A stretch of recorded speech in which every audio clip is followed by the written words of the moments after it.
There is a city that has been feeding the world for longer than most people realize, not through farmland or fishery or the slow accumulation of rural tradition, but through density, through the collision of 1,000,000 different people from 1,000,000 different places packed into a few square miles of island and borough and waterfront, each one carrying a hunger from somewhere else and nowhere else to satisfy it but here, in this city, with whatever was available, with whatever could be made quickly and cheaply and eaten standing up. New York City did not invent American food, but it invented more of it than any other place on Earth.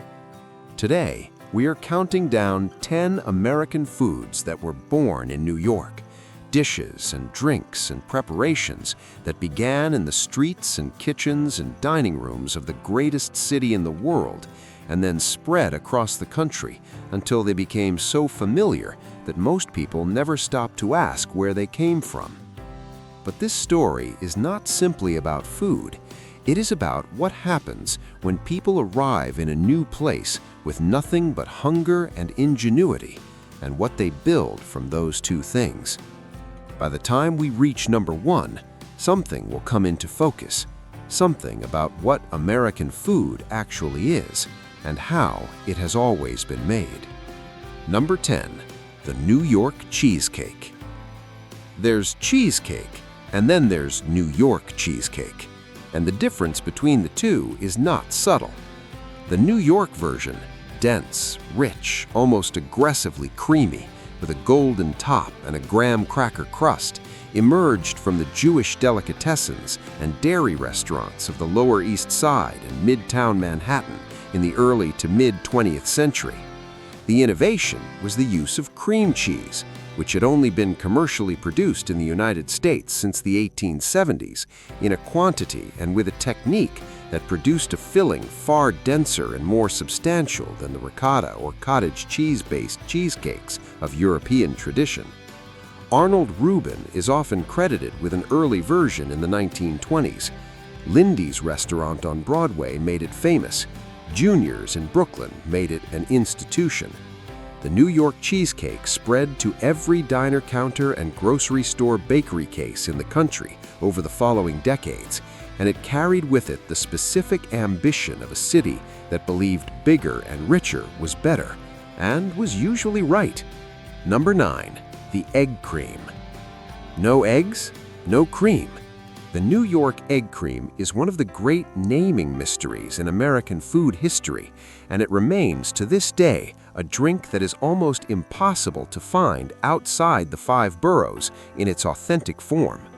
The recipe is 3 ingredients: cold whole milk, chocolate syrup, Fox's You Bet brand according to purists, and seltzer water, combined in a specific sequence and with a specific technique that produces a frothy chocolate-tinged beverage with a texture unlike anything else. The drink originated in the soda fountains and candy stores of the Lower East Side in the late 19th and early 20th centuries, and it was a staple of Jewish immigrant neighborhood life for generations, a treat that cost a nickel, that could be made in 30 seconds, that was sweet and cold and satisfying in the way of things that ask nothing complicated of you. The egg cream never fully crossed the Hudson River. It remained New York's, stubbornly and completely. And for the people who grew up drinking them at the corner candy store, nothing made since has ever quite replaced them. Number 8, the Reuben sandwich. The precise origin of the Reuben sandwich is contested, as the origins of beloved things often are. But the most substantiated claim belongs to New York, specifically to Arnold Reuben, the restaurateur who ran a delicatessen on Broadway in the early 20th century, and who is credited by many food historians with the basic combination that defines the sandwich: corned beef or pastrami, Swiss cheese, sauerkraut, and Russian dressing, pressed and griddled on rye bread until the cheese melts and the bread goes crisp and the entire construction becomes something greater than the sum of its parts. The Reuben was a product of New York's Jewish delicatessen culture, a world of cured and smoked meats, of fermented vegetables, of rye bread baked with caraway seeds, of a culinary tradition that had traveled from Eastern Europe and found in New York the space and the clientele to become something distinctly American. The sandwich spread nationally, appeared on diner menus from coast to coast, and became a standard.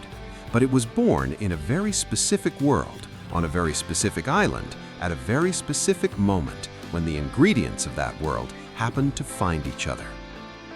Number 7. The Waldorf salad.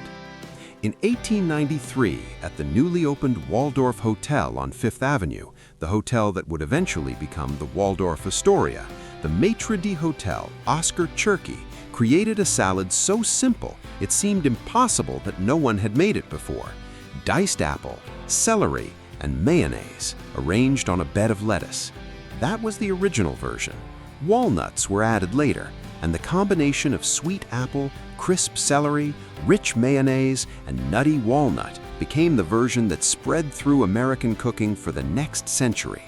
The Waldorf salad appeared in cookbooks and church bulletins and women's magazine recipes from the 1890s through the 1970s, adapting to the tastes and available ingredients of each era.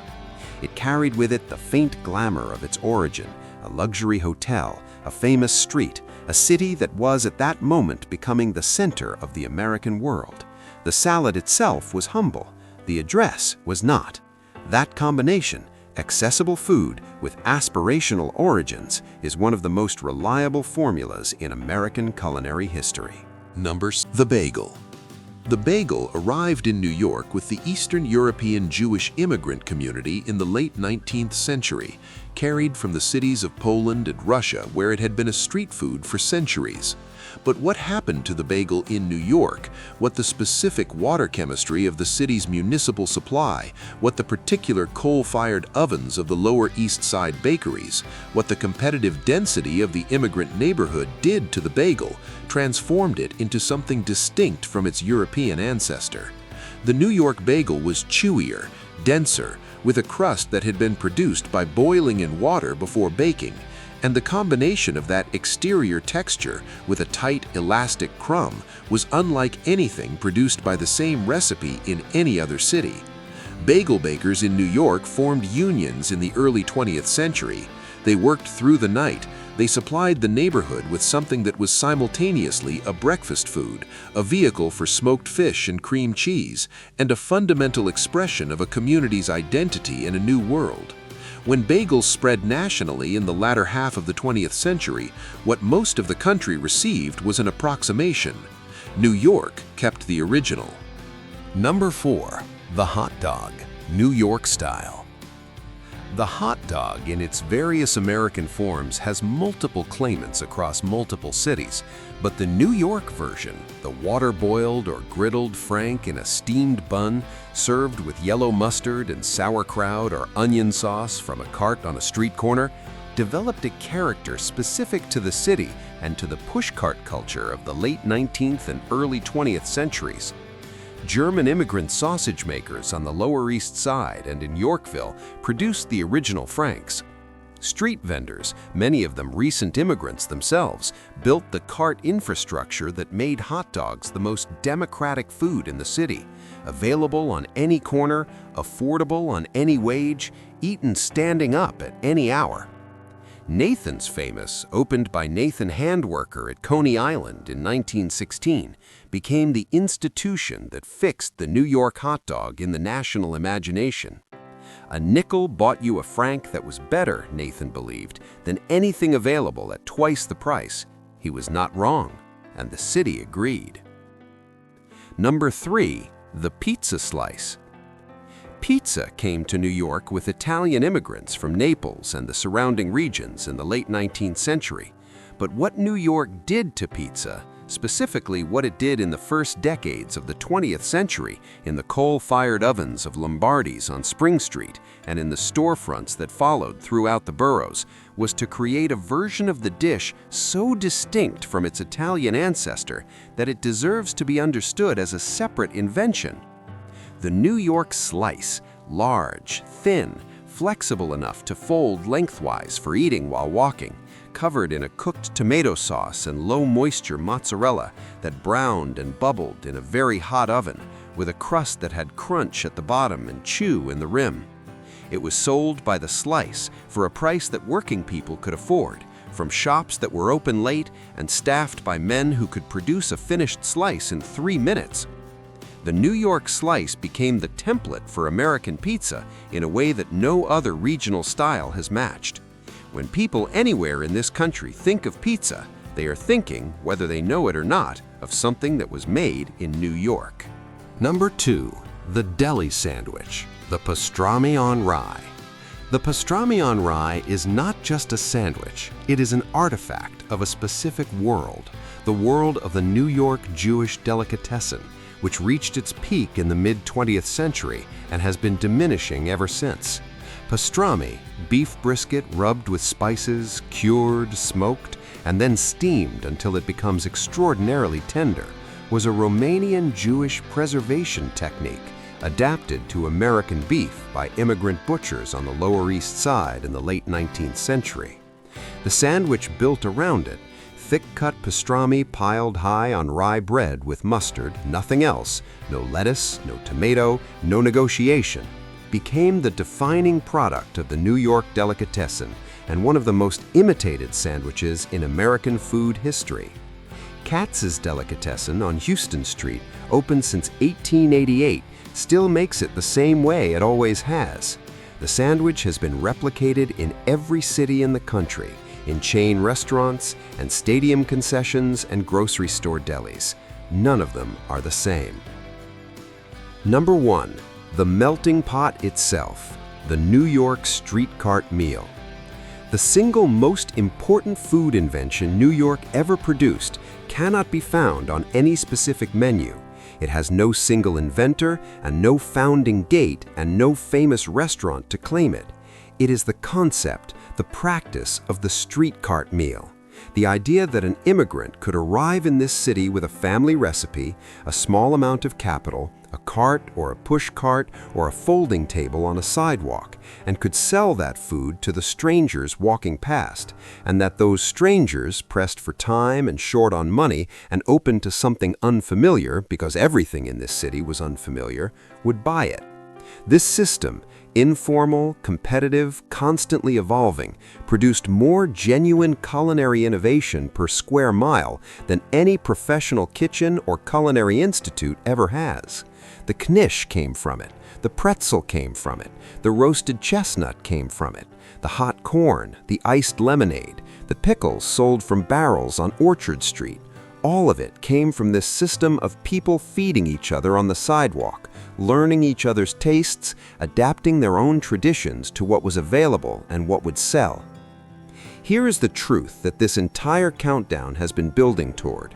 American food, the food that defines this country, the food that has spread across every table and every menu from Maine to California, was not invented by chefs trained in European tradition. It was not the product of agricultural abundance or industrial planning or government policy, though all of those things shaped it. It was invented by hungry people in a very small place, people who had come from everywhere and arrived with nothing and built something from the collision of everything they had brought with them. The next time you eat something from this list, wherever you are, however it was made, it is worth pausing for just a moment to remember where it came from and who made it first and why. The answer to that last question is the same for everything on this list. They made it because they were hungry and they were here and they had no other choice. And that was enough.